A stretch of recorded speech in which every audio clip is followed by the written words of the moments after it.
Love situation at present ಅಲ್ಲಿ ಹೇಗಿದೆ ಅನ್ನೋದನ್ನ ನೋಡೋಣ. ಸರೆಂಡರ್ ಕಾರ್ಡ್ ಅನ್ನ ತಗೊಂಡಿದ್ದೀನಿ. ಸರೆಂಡರ್ ಟು ಪ್ರಯರ್ ಅಂತ ಕೊಡ್ತಾ ಇದ್ದಾರೆ. ನೀವು ಪ್ರಯರಿನ ಕಡೆಗೆ ಹೆಚ್ಚು ಗಮನವನ್ನ ಕೊಡಿ, ಸ್ವಲ್ಪ ದೇವರ ಕಡೆಗೂ ಹೆಚ್ಚು ಗಮನವನ್ನ ಕೊಡ್ಬೇಕಾಗತ್ತೆ.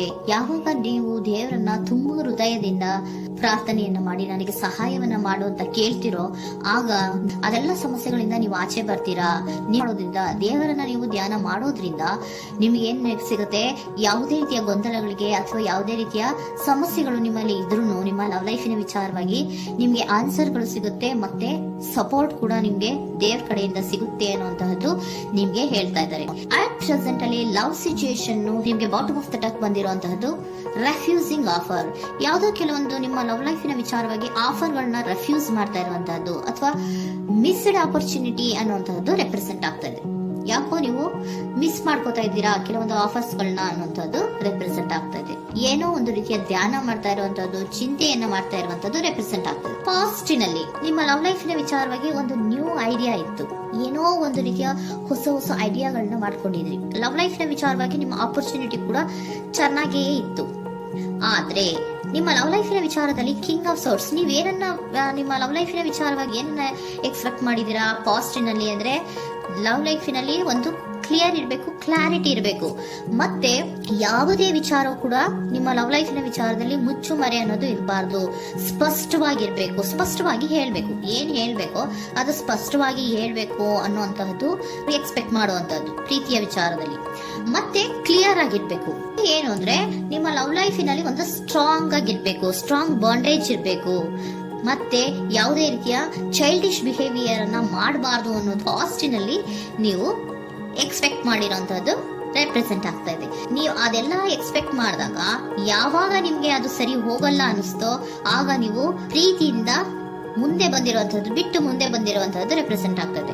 ಮೋಸ್ಟ್ ಪ್ರಾಬಬಲಿ ನಿಮ್ಮ ಕೆಲವೊಬ್ಬರಿಗೆ ಈಗ ಆಲ್ರೆಡಿ ಕೆಲವೊಂದು ರೀತಿಯ ಬ್ರೇಕಪ್ ಗಳು ಆಗಿರಬಹುದು, ಕಮ್ಯುನಿಕೇಶನ್ ಇಲ್ಲದೆ ಇರುವಂತಹದ್ದು ರೆಪ್ರೆಸೆಂಟ್ ಆಗ್ತಾ ಇದೆ. ಮೋಸ್ಟ್ ಪ್ರಾಬಬಲಿ ನೀವು ಇವಾಗ ಇಬ್ರು ಕೂಡ ನೀವು ಮಾತಾಡದೆ ಇರುವಂತಹದ್ದು ರೆಪ್ರೆಸೆಂಟ್ ಆಗ್ತಾ ಇದೆ. ಸೊ ಯಾವುದೇ ರೀತಿಯ ಕಾಂಟ್ಯಾಕ್ಟ್ ಅಲ್ಲಿ ಇಲ್ಲದೆ ಇರುವಂತಹದ್ದು ರೆಪ್ರೆಸೆಂಟ್ ಆಗ್ತಾ ಇದೆ. ನೋಡಿ, ಮುಂದೆ ಮುಂದೆ ಬರ್ತಾ ಇರುವಂತಹದ್ದು ರೆಪ್ರೆಸೆಂಟ್ ಆಗ್ತಾ ಇದೆ. ಯಾಕೋ ತುಂಬಾ ಬೇಜಾರಲ್ಲಿ ಇರುವಂತಹದ್ದು. ಪಾಸ್ಟಿನಲ್ಲಿ ಕೂಡ ನೀವು ಲವ್ ಲೈಫಿನ ವಿಚಾರವಾಗಿ ಕೆಲವೊಬ್ರು ಬೇಜಾರಲ್ಲಿ ಇರುವಂತಹದ್ದು ರೆಪ್ರೆಸೆಂಟ್ ಆಗ್ತಾ ಇದೆ.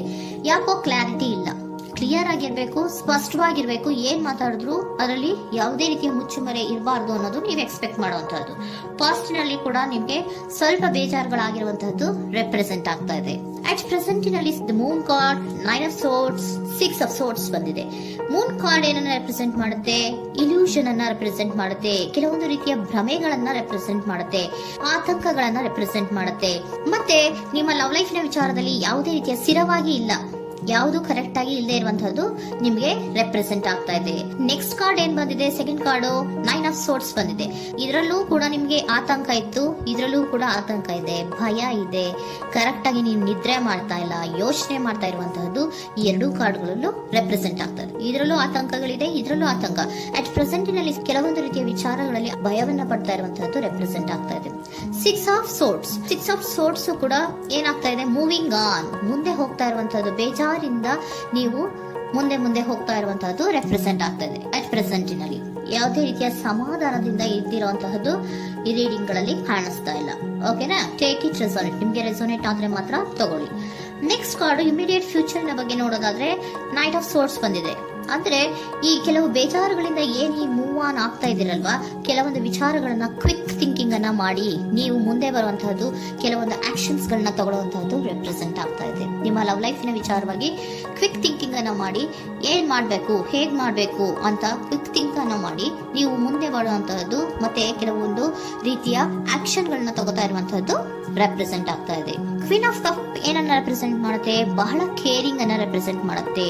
ಏನಿರ್ಬೇಕು ಲವ್ ಲೈಫಿನ ವಿಚಾರದಲ್ಲಿ? ನೋಡಿ, ನೀವು ನೋಡ್ತಾ ಇರೋದು ಹೇಗ್ ನೋಡ್ತಾ ಇದ್ದೀರಾ? ನಿಮ್ಮ ಲವ್ ಲೈಫಿನ ವಿಚಾರದಲ್ಲಿ ಏನಿರ್ಬೇಕು ಅಂತ ಎಕ್ಸ್ಪೆಕ್ಟ್ ಮಾಡ್ತೀರಾ? ಸ್ವಲ್ಪ ಸ್ಟೇಬಲ್ ಆಗಿರ್ಬೇಕು, ಬಹಳ ಕೇರಿಂಗ್ ಇರ್ಬೇಕು, ಎಮೋಷನಲ್ ಇರ್ಬೇಕು ಅದರಲ್ಲಿ ಅನ್ನುವಂಥದ್ದು ನೀವು ಎಕ್ಸ್ಪೆಕ್ಟ್ ಮಾಡುವಂಥದ್ದು. ಈ ನಿಯರ್ ಫ್ಯೂಚರ್ ನಲ್ಲಿ ನೀವು ಆ ರೀತಿ ಎಕ್ಸ್ಪೆಕ್ಟ್ ಮಾಡುವಂತಹದ್ದು. ನೆಕ್ಸ್ಟ್ ಕಾರ್ಡ್ ಬಂದಿರುವಂತಹದ್ದು ಏರೋಫೆಂಟ್ ಕಾರ್ಡ್ ಬಂದಿದೆ. ಏರೋಫೆಂಟ್ ಕಾರ್ಡ್ ಏನನ್ನ ರೆಪ್ರೆಸೆಂಟ್ ಮಾಡುತ್ತೆ? ಕೆಲವೊಂದು ವಿಚಾರಗಳ ಬಗ್ಗೆ ತಿಳ್ಕೊತಾ ಇರುವಂತಹದ್ದು, ಏನೋ ಕೆಲವು ವಿಚಾರಗಳ ಬಗ್ಗೆ, ನಿಮ್ಮ ಲವ್ ಲೈಫಿನ ವಿಚಾರಗಳ ಬಗ್ಗೆ ತಿಳ್ಕೊತಾ ಇದ್ದೀರಾ.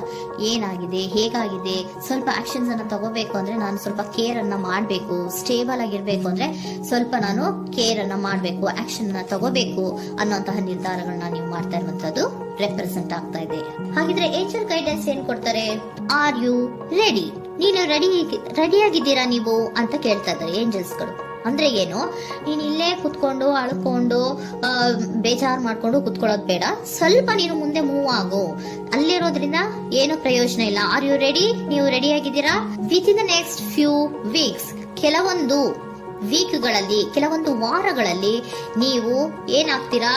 ಅಬಂಡೆನ್ಸ್, ಸಾಮರಸ್ಯ ಅನ್ನೋದು ಇರುತ್ತೆ. ಇಂಪ್ರೂವಿಂಗ್ ಹೆಲ್ತ್ ಅಂದ್ರೆ ಏನು, ನೀವು ಯೋಚನೆ ಮಾಡಿ ಮಾಡಿ ಮಾಡಿ ಏನ್ ನೀವು ಈ ಆರೋಗ್ಯವನ್ನ ಹಾಳು ಮಾಡ್ಕೊಂತ ಇದ್ದೀರಾ. ಸೊ ಇಂಪ್ರೂವಿಂಗ್ ಹೆಲ್ತಿನ ಕಡೆಗೆ ಗಮನವನ್ನ ಕೊಡಿ.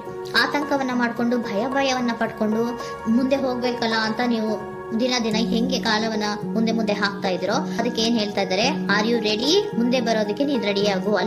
ನೀವ್ ಅಲ್ಲೇ ಕೂತಿರೋದ್ರಿಂದ ಯಾವುದೇ ರೀತಿಯ ಪ್ರಯೋಜನ ಇಲ್ಲ. ಸ್ವಲ್ಪ ನಿಮ್ಮ ಹೆಲ್ತಿನ ಕಡೆಗೆ ಗಮನವನ್ನ ಕೊಡಿ. ಸಮೃದ್ಧಿ ಅನ್ನೋದು ಬಂದೇ ಬರುತ್ತೆ, ಸಾಮರಸ್ಯ ಅನ್ನೋದು ಇದ್ದೇ ಇರುತ್ತೆ ಅನ್ನೋದು ಹೇಳ್ತಾ ಇದ್ದಾರೆ.